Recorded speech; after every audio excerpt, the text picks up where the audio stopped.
Hey YouTube, Mark Kaufman here, and today I just want to talk about my collection. This isn't really going to be a review. This isn't going to be really like a discussion on these knives, but this is going to be kind of a critique. I mean, a therapeutic critique.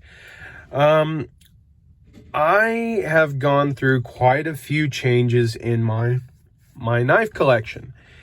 And I mean, now this is not my entire knife collection. This is just eye candy for right now.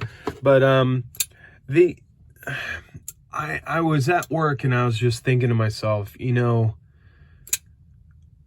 can a knife collection be too safe? And then I just thought to myself, holy cow.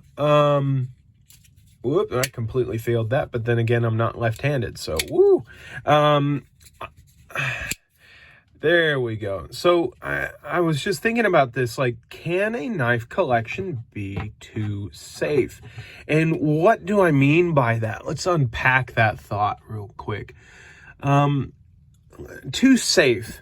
Like, for me, these are all knives we know and love. Maybe not the gusset, but like the Dozer, the Ka-Bar Dozer.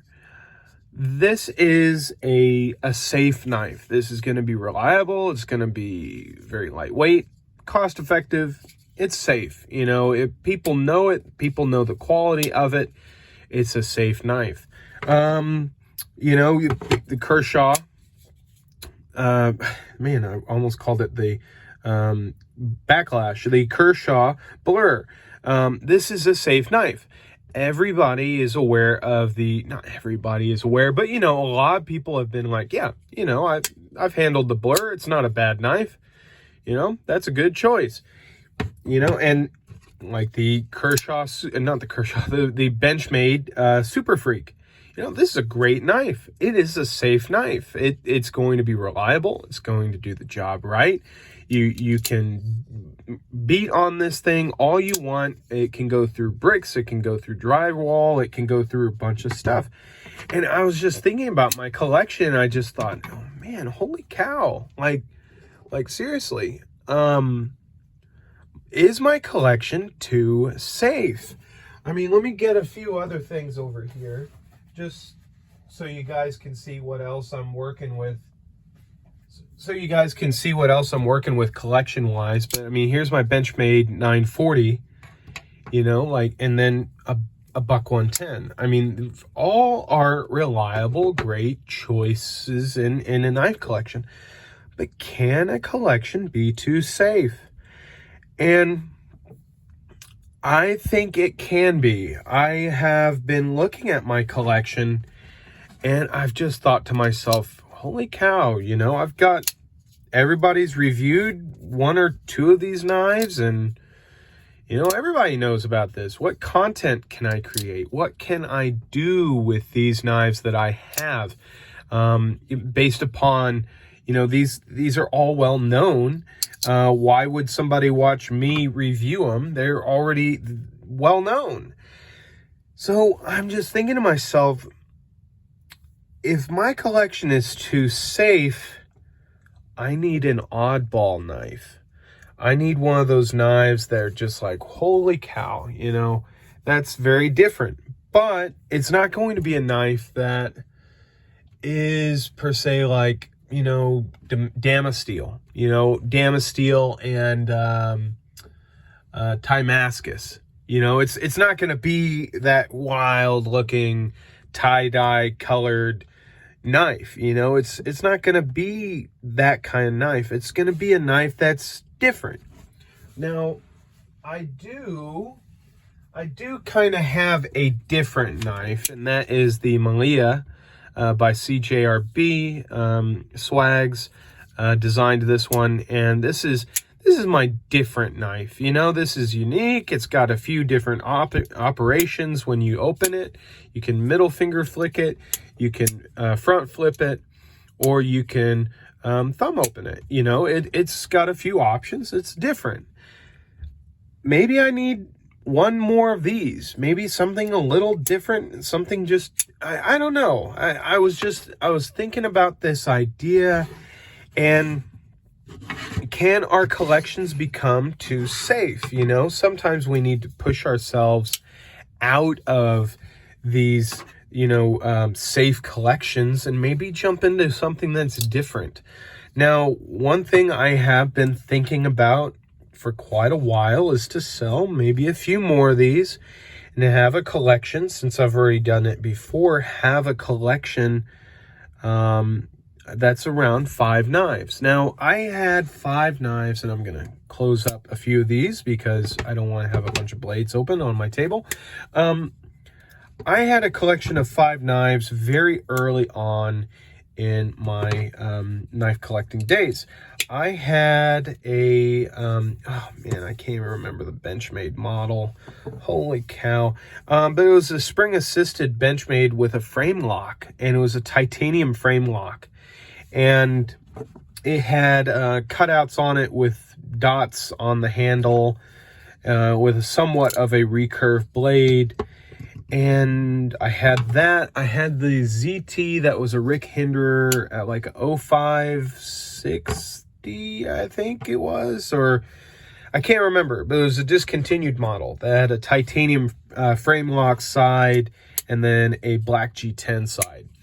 And then I had a Spyderco Tenacious. Then I had my Wenger multi-tool knife. And then, and I am reaching in the very back of my head here, my Kershaw Cryo. And for a long time, that was all I really needed. Maybe I just need to go back to that. Maybe I need to kind of think about why why do I think I'm too safe here? Maybe I need to get rid of this Benchmade and get something else. And what I've been really thinking about lately is possibly getting a Chris Reeve Umnumzaan. I think that's how you pronounce it. Everybody's got, or at least have seen, or, know of a Sebenza, and for me, that would be the obvious choice to go with. But I've been so curious about the Umnumzaan. And I've also been very curious about the Nkosi. So those two are very different knives from Chris Reeve, not your traditional Chris Reeve. But I've just been thinking about like my knife collection, and I'm just going to end up pulling it all out here, my entire collection. I think this might be too safe of a collection. And you know what? I feel like it can be a bad thing, but I can also say it's a good thing, because these knives, of course, a few of them are yet to be classics. These knives are reliable, they are dependable, and they're classics. I mean, they're absolute classics. And for me, there's nothing wrong with that, but testing what you like and testing, steels and things that are different is good for people, and maybe good for you. And maybe I need to find something that's a little different. So maybe if you want, or you feel so inclined to, suggest a knife under $60 that I should probably check out. That would probably help me out a lot. Maybe seeing what I have here, suggest something that's under $60 and that I might like. I've been thinking about this all day, and now I'm finally sitting down and filming it and talking about it, about how a collection can be too safe. Now, too safe could also be, I just want a buck 110 in my pocket, and that does the job. A collection can be that too, it can be 1 or 2 knives, and it's a collection of thoughts and ideas that you've had with this knife, that I'm babbling at this point, but you know what? It was just a thought to me, and maybe a thought you guys could ponder over on your collections. And see if your collection has stayed very safe, or are you somebody that just tries everything and just wants to try everything? Now, I know there are reviewers and they have review samples, and then they have their collection. I want you to look at your collection, not the review samples that people have given you, and think about your collection and say, why do I have this one? Why do I have this one? Why do I have that one? And maybe just make a video about it. I mean, it'd be, there we go. I failed it with the right hand. So, I think it'd be a very interesting video to see, discuss, and hear what you guys thought about your collections and where you've come. I mean, I used to have just 5 knives, and now I have 10. So, I mean, this is 10, right? 3, 6, 7, 8, 9. Yeah, 10. So, I mean, it can be a very interesting thing being a collector. That's all I can say. So, I won't bore you guys anymore with my thoughts and ideas and all that. So, I'm going to let you guys go, and if you want to make that video, let me know if that sparked your interest. And don't forget to comment. I'd be really interested to see what you guys would suggest on that $60 knife range there. So till the next video, I'll talk to you guys later. And remember, have a great day or night wherever you may be. I'll see you later in the next one. Bye-bye.